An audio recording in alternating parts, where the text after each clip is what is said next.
Rabbi Nachman de Breslev arriva à Ouman le 5 Iyar.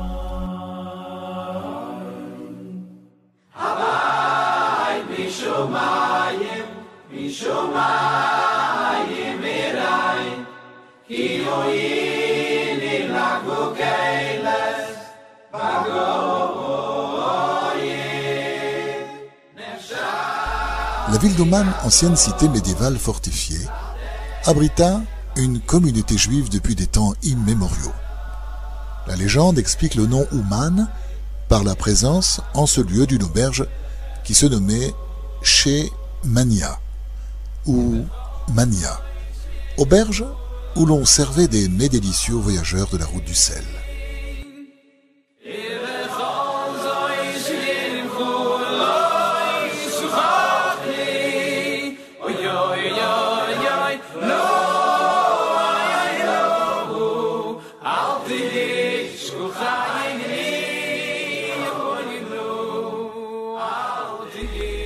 Située en bordure des steppes, à mi-chemin sur l'axe Kiev-Odessa, ville portuaire de la mer Noire, elle fut tout au long de l'histoire ballottée et déchirée par les interminables conflits russo-polonais. Passant d'une domination sous une autre, elle fut souvent détruite et reconstruite.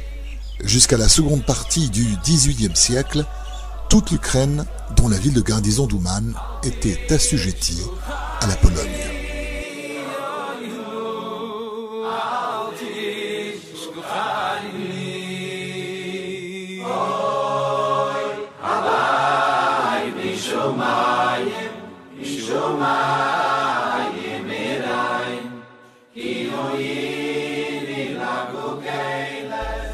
En 1749, les Haïdemak, horde de Cosaques armés et animés d'une sauvagerie sans pareille, se révoltèrent contre les Polonais. Ils en profitèrent pour massacrer plusieurs milliers de Juifs à Ouman et brûler la plus grande partie de la ville.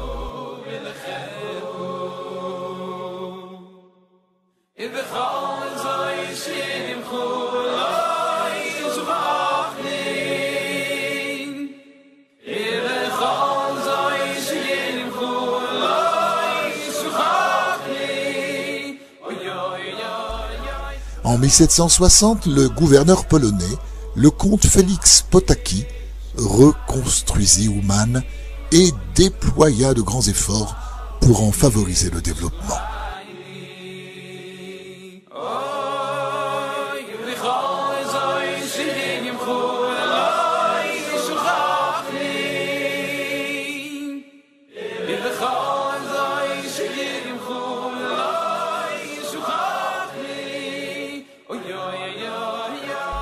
Les Cosaques se révoltèrent à nouveau à la fin de l'année et perpétrèrent une série de massacres de Juifs dans la région de Kiev.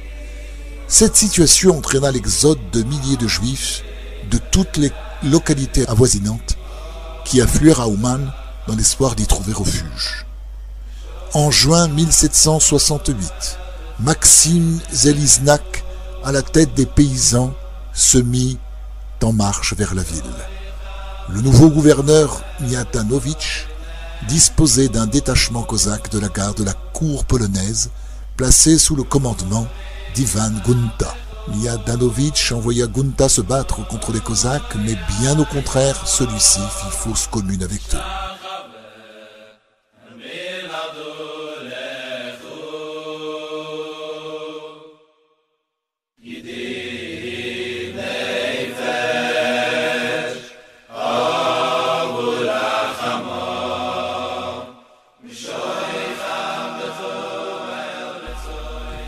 Quand les deux armées arrivèrent au port d'Ouman, Miatanovitch demanda la paix.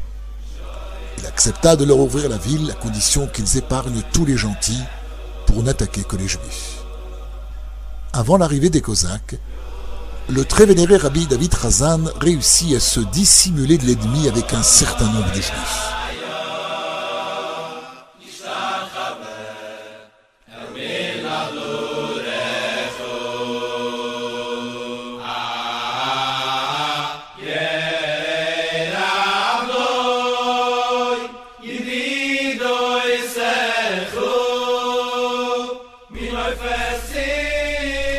Le 19 juin, les Cosaques pénétrèrent dans la ville et massacrèrent avec une rare cruauté tous les Juifs qu'ils rencontrèrent.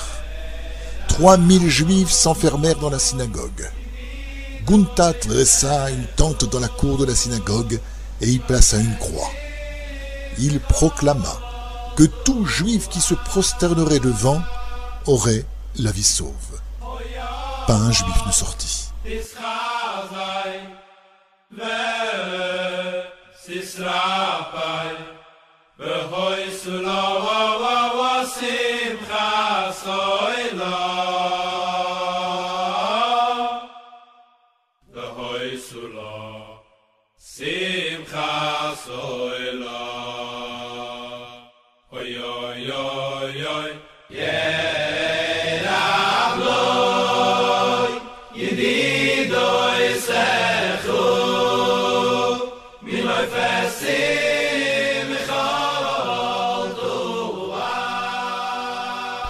Les Cosaques placèrent alors un canon à l'entrée de la synagogue, firent sauter les portes et massacrèrent tous ceux qui s'y trouvaient. Ils tuèrent également tous les Juifs de la ville, ainsi qu'un grand nombre de Polonais. Le carnage d'Uman dura 3 jours.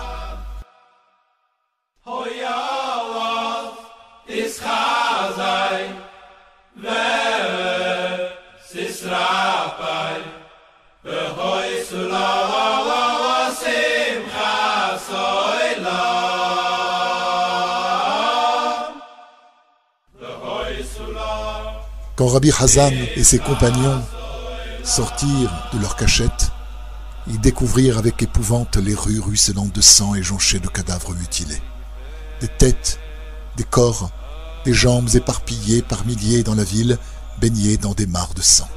Le spectacle était insoutenable, et on estima à 20 000 au moins le nombre de Juifs massacrés. Durant les jours qui suivirent, ils enterrèrent les Juifs dans 2 grandes fosses du vieux cimetière d'Uman. Le corps entassé et mutilé s'élevèrent au point de former 2 petites collines.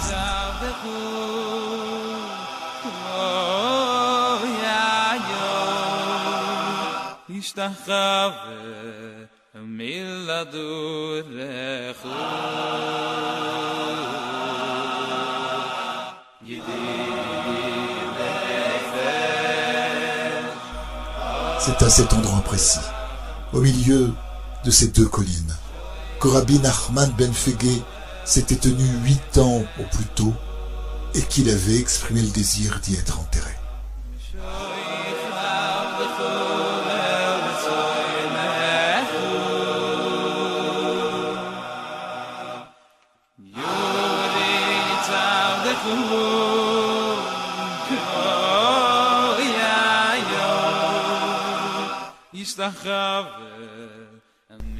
L'insurrection cosaque fut réprimée aussitôt, et Gunta et ses hommes exécutés par ordre royal.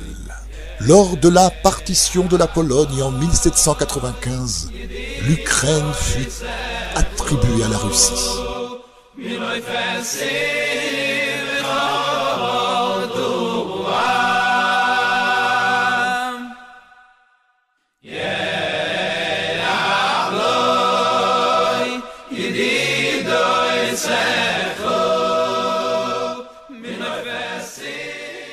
Uman avait été reconstruite entre-temps. Elle était maintenant réputée dans toute l'Europe pour ses idées progressistes, et les Juifs qui s'y installaient se targuaient d'une conception modernisée du judaïsme. 3 personnes éclairées avaient la main mise sur cette ville, Heikel, Horwitz et ses 2 gendres, Hirschber et le médecin Moshe Lando. C'étaient 2 grands érudits, mais athées, et opposés à toute idée de religion.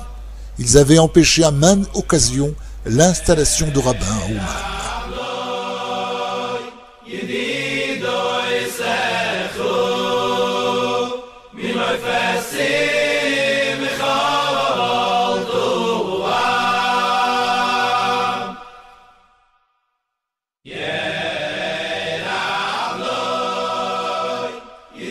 C'est en septembre 1802 que Rabbi Nachman avait déménagé de Saladipolia à la ville de Breslev en faisant le Shabbat une halte à Ouman. Lors de ce bref passage, il avait sympathisé avec les 3 dirigeants qui lui proposèrent de venir s'installer dans leur ville.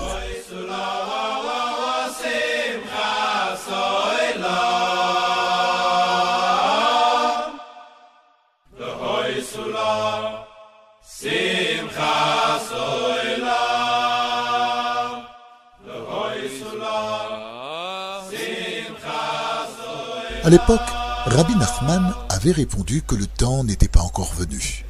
Et maintenant, il se retrouvait parmi eux. À son arrivée, il logea comme il l'avait souhaité dans la maison de Nachman Natan Rapaport. Il n'était pas le seul locataire de cette grande bâtisse qui en abritait plusieurs. « Je n'ai jamais eu de voisin, dit-il, et ma maladie devrait normalement cesser. » Et il cita avec son humour particulier le verset du prophète Isaïe. « Aucun voisin ne pourra dire « Je suis malade », ce qui sous-entend que la proximité de voisins amène la guérison.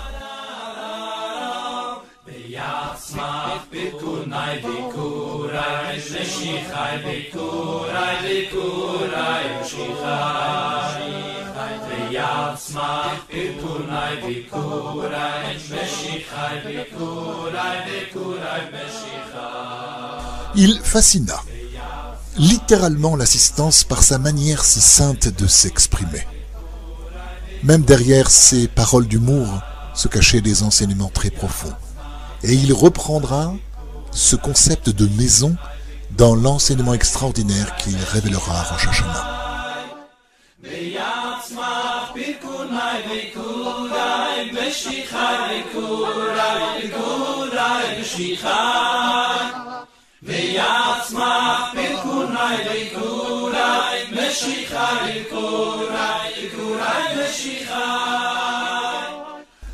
Pendant qu'il se trouvait dans cette maison, des disciples vinrent lui déclarer: « C'est une bonne chose pour Nachman Natan Rapaport que vous séjourniez dans sa maison. » C'est-à-dire que Rabbi Nachman devait rectifier son âme. Nachman, Rabbi Nachman. Nathan, Rabbi Nathan. « C'est bien, répondit-il. » À une autre reprise, il déclara: « Nachman et Nathan se moquent du monde entier. »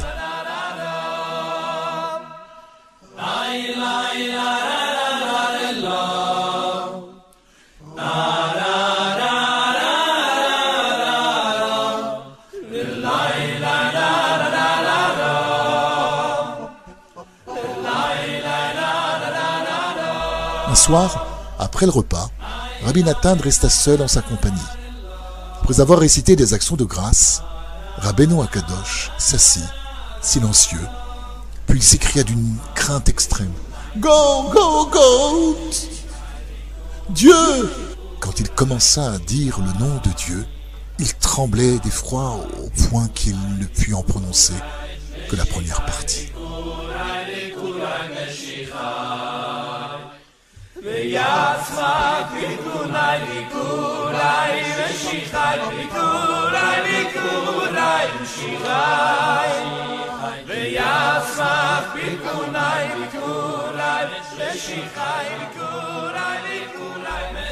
Ce n'est qu'après que le nom sacré sortit de sa bouche avec crainte, comme une flèche lancée par un vaillant guerrier, il voulait aussi introduire la crainte extrême de Dieu.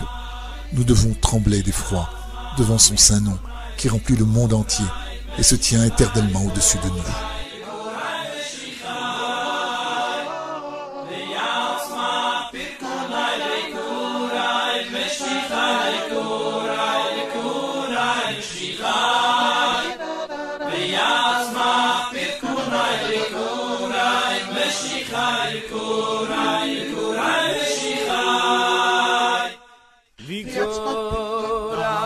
Vikurai,